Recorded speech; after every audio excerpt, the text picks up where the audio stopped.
I just wanted to take the time to describe how I got here and some of the events that stick out the most in my mind over a very long career, as I think I'm second on the seniority list. So I only have one person ahead of me in terms of the seniority list. After hearing my story, I think it will be obvious that none of you should ever give up hope to achieve your dreams, and that all it takes is hard work, some luck, and trust in providence or God or fate, whatever you believe in. I will start out with my decision to go to law school. Yes, I'm going to go back that far, in 1979. We all have to go through that one bad relationship that I had. I had mine while attending ASU. By my 4th year, my father was so frustrated by that relationship that he gave me an ultimatum. Either stay with my boyfriend in a dead-end relationship or let him help me attend law school, and one law school only, that's the only one he was going to send me to, the University of Arizona College of Law. I ultimately came to my senses and took my dad's offer. And I have to tell all of you that have these tremendous loans that you're paying off for your law school, my tuition was $450 a year.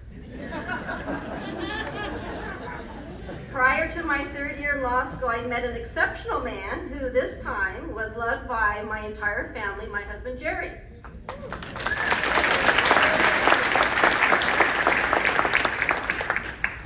So at that time he was with the Secret Service.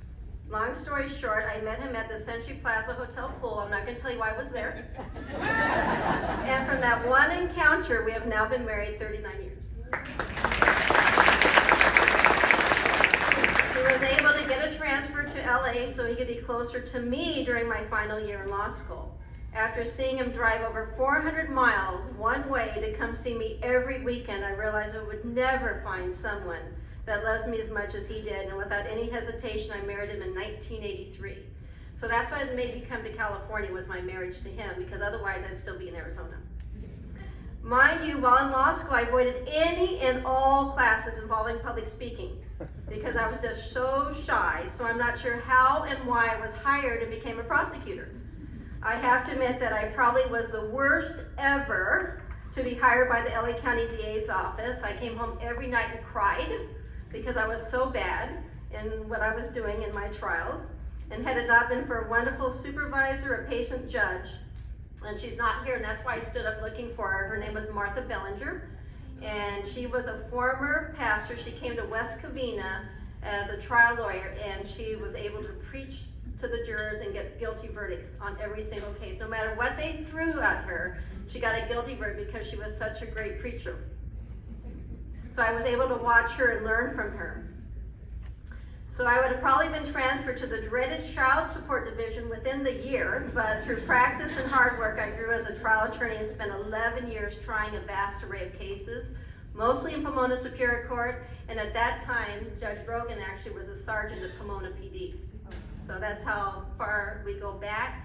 And after being with her the last year or two, we actually have the same birthday, July 15th. So, at the recommendation of the judges in Pomona, I submitted my application to become a judge around 1992, and with it, a letter of recommendation signed by all of them. Except filling out the application, submitting the letter, and going through the Jenny Commission, I forgot all about the application because I became pregnant. I had my first son, Jared, in 1994, and I had the pleasure of job sharing with Karen Goldstein, which was the most wonderful experience. We had the same days off, so we could go to Disneyland, the zoos, parks, travel together with our children. I loved every minute of it. I never, ever expected to get a call from the appointment secretary. At that time was John Davies, and he actually called me, his secretary called me and said they wanted me to immediately come to Sacramento for an interview. And I turned it down.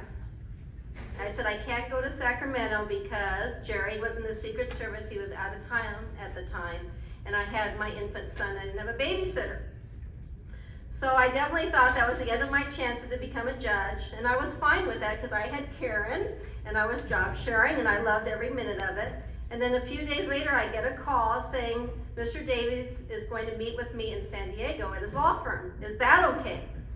And I said, well, that'd be great. So when my husband gets back in town, I'm going to take him and my son. We can go to the San Diego Zoo after the interview. So when I met Mr. Davies, he hit me with several problems that I had.